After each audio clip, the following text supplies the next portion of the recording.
Up next, we have a wonderful speaker who's going to come and introduce himself right after this video. Hi, I'm Erik Foley. I'm the Director of Sustainability at the Smeal College of Business. I see us as the bridge generation, moving from where we are now to an economy that's based on equity, prosperity, and environmental protection. I'm excited to share with you 3 ways that we can be bridge builders.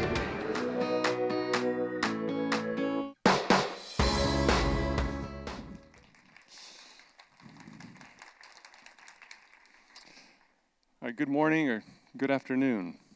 So I'm Erik Foley. I'm the Director of Sustainability at the Smeal College of Business. I'm actually a reformed environmentalist.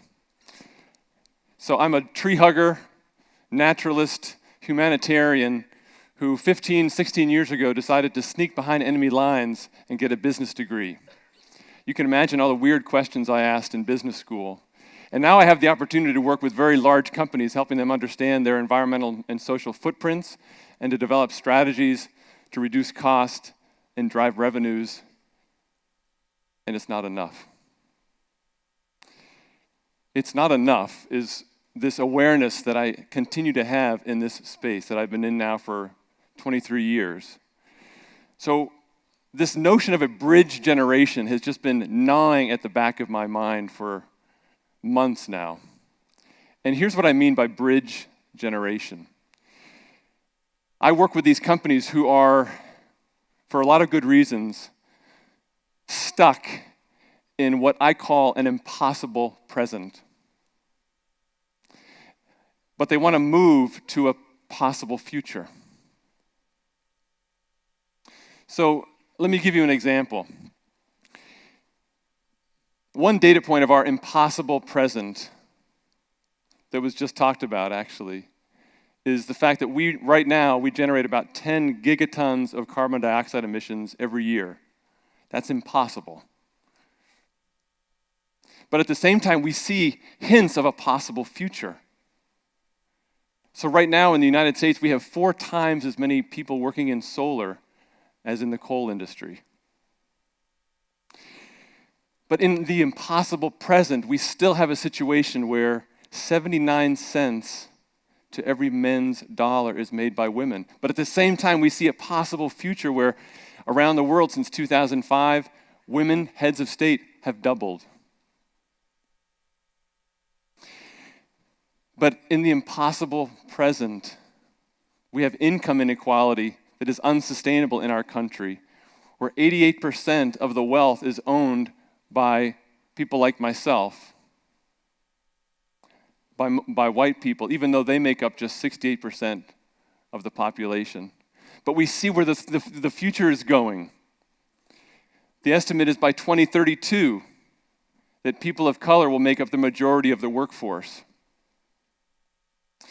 So I see all of us alive today as the bridge generation, where all generations before had as their intention to maybe be the best in the world, but we have to be the best for the world. And maybe they wanted to be the best in history, but we need to be the best for the future. And it's not just about making a better life for our kids, which has been the aim of every generation, but we need to make a better life, period. So I see all of us today as this bridge generation. We get to build a bridge from this impossible present to a possible future. So I want to share with you 3 considerations that I think we need to make as we build this bridge. And of course, it starts with Calvin and Hobbes. So I grew up in rural Montana. My parents were very much into the outdoors, and my father, for some reason, maybe to build character in his 2 sons, loved to challenge us to do all kinds of crazy and dangerous things. And this was probably a family tradition. I mean, he learned how to swim by his own father throwing him out of a boat with just a rope tied to his shorts. And he said, when you reach the bottom, just start crawling. Eventually, you'll reach the top. So my dad loved to spot logs. The more dangerous, the better. Over creeks, over ravines, hovering over the forest floor, and he'd say, hey, sons, I'll give you $1 if you walk across that log. This is no money-making scheme, by the way. And my dad was an accountant, at least he studied accounting, and this didn't even increase with inflation, by the way. But I would hoist myself up on this log. Son? Yeah, Dad. Don't look down. When we're going to build a bridge, we will have to face dizzying heights. You understand that when you build a bridge, by definition, it is between two secure places and an empty space in the middle. We don't do well with empty spaces. Two psychologists in 1960 did a famous experiment called the visual cliff. They wanted to see if, in humans, this fear of the heights was inborn or learned. So they took 36 babies. Maybe they weren't fans of babies, I'm not sure. But they took and subjected 36 babies to this experiment. They were aged 6 to 14 months. And here's what's fascinating. They set them in the middle of this table. And as you can see, on one side of the table, they call it the shallow end. And on the other side, they called it the deep end, right, off the visual cliff. As you can see, it's actually not a cliff, right? It's covered with glass. They set the babies in the middle. Of 36 babies, how many crossed the visual cliff? You watch these videos, it's fascinating. The babies come right up to the edge, and they're petrified. They're frozen. As we are, I think, many of us, not wanting to go big to build this bridge. So I see us, just like the babies who are stuck on the edge, and their moms are over here beckoning them with toys and smiles and words of encouragement. We are beckoned by the future. Justice that calls to us, an environment that groans and asks for our best efforts. And what will we do? 27 of the babies had no problem and would go from the middle to the shallow end to the moms. And I'll tell you the rest of the story a little bit later. How do we build this bridge? Please understand that like these babies, we will have to face this empty space and do it thinking of three things. Number one, nature is into you. Nature is into you. I've been working in this space for a long time, and when you talk about the environment and nature, some people will say, I'm not into that. I'm not into nature. Almost like I'm not into math, which is true, by the way, or I'm not into the Super Bowl, or I'm not into romantic comedies. I'm not into nature.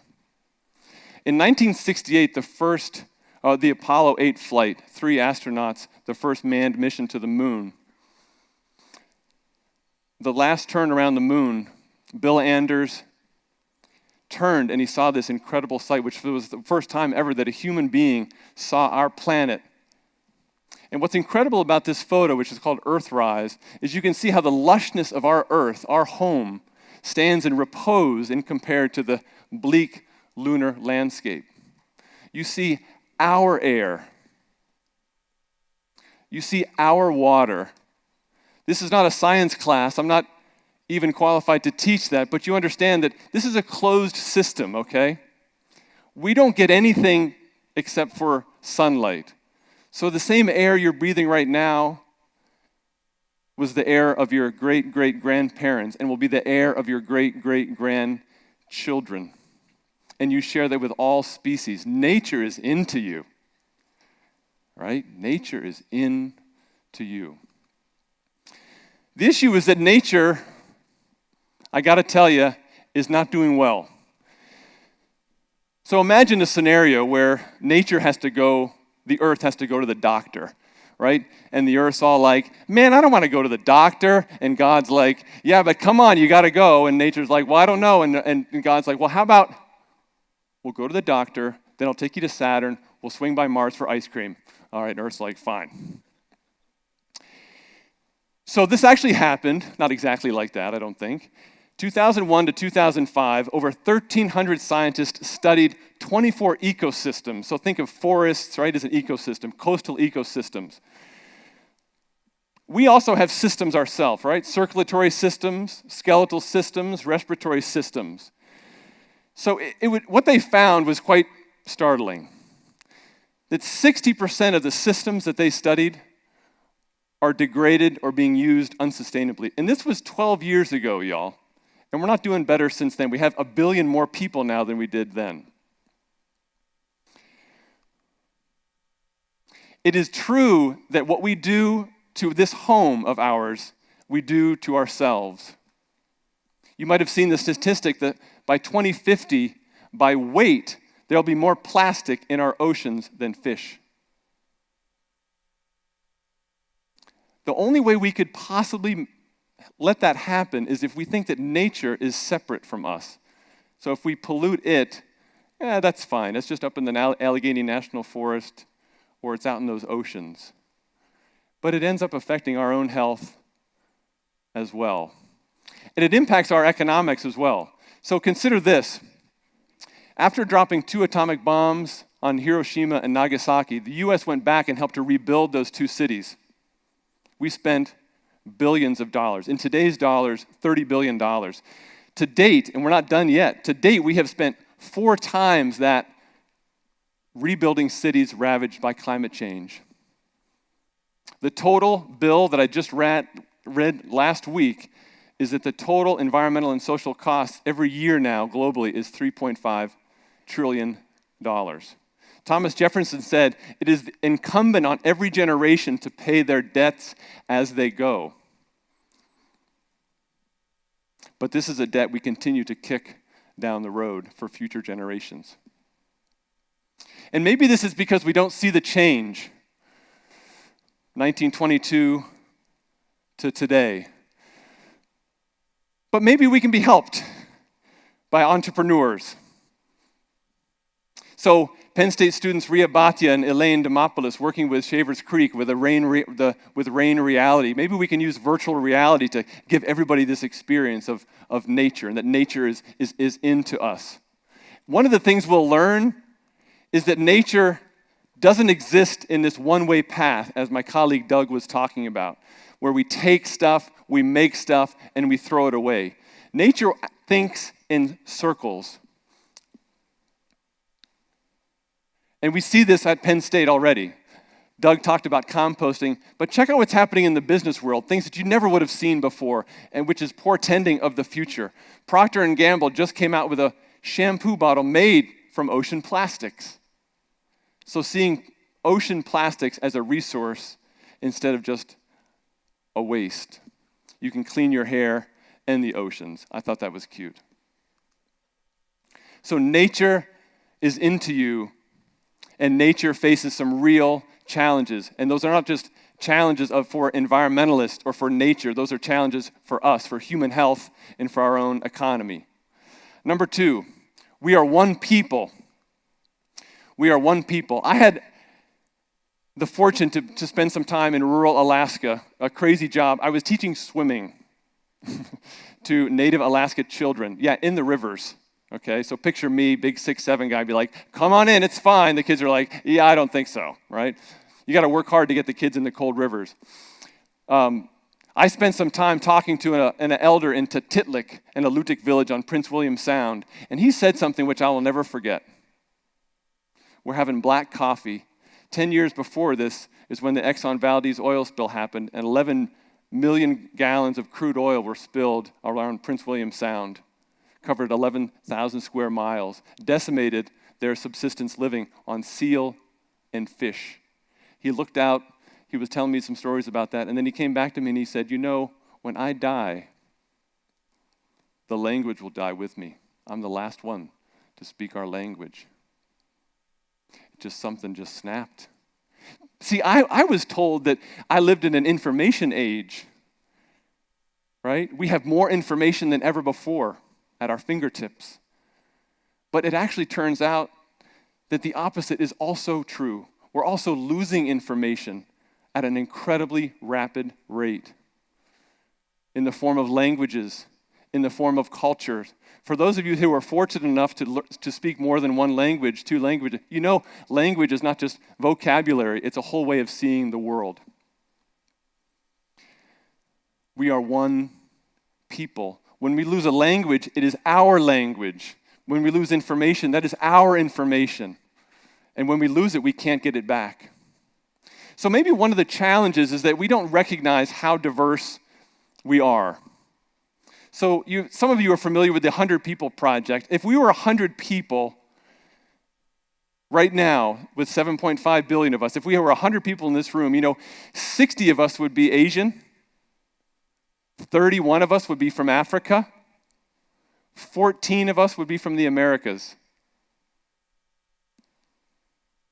And if I had this table right here, could you stand up for me, please?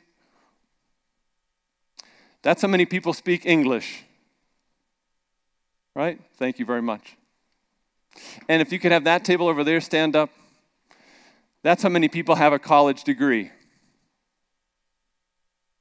Thank you very much.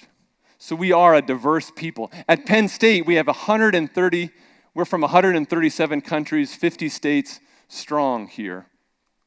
One people. But we have wild differences that we need to build and bridge as we work together, which were talked about earlier.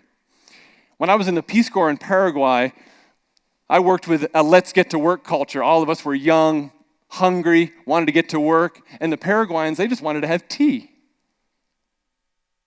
And we wanted to get to work. We saw them as lazy. They wanted to just get to know us. They saw us as insensitive. So my one piece of advice here is be curious. Hold judgment. Judgment's not very heavy. I've seen you all at the weight rooms. You guys are strong. You can hold a lot of weight. Judgment is not that heavy. Hold judgment and be curious about one another. We'll need that to build the bridges ahead.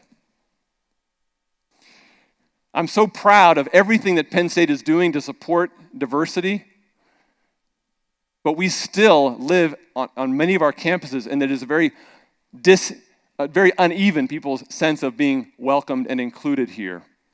We need to do all we can to work to make sure everyone feels welcome and included. We're one people. Let me finish with this. You're the key. Once upon a time, the Creator gathered all of his creation and said, I have a divine key that unlocks the fact that humans control their own reality, but I need to hide it. And so the eagle came forward, and she said, I'll fly to the moon and hide it there. And the Creator was like, no, they'll go there and find it.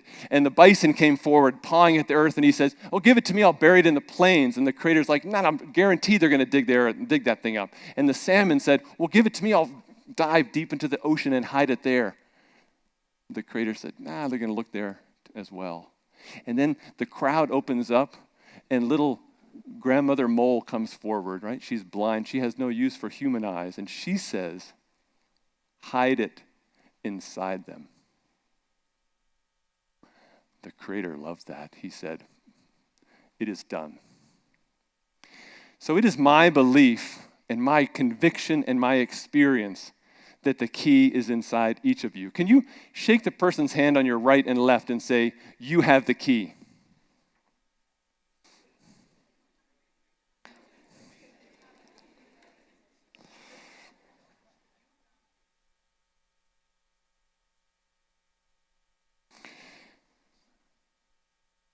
We will have to work against this fear of heights that we have to build this bridge over an empty space between this impossible present and this future. Here's one hint in closing from the visual cliff that I didn't mention. You know, one of the major differences they found, one of the major variables, is the mom's face. The mom's face. That is, if I say, come on, right? The baby's much more likely to come versus if I say, right? So what turns out is my dad was right. Right? Don't look down. Look straight ahead at this future that we are building. Thank you.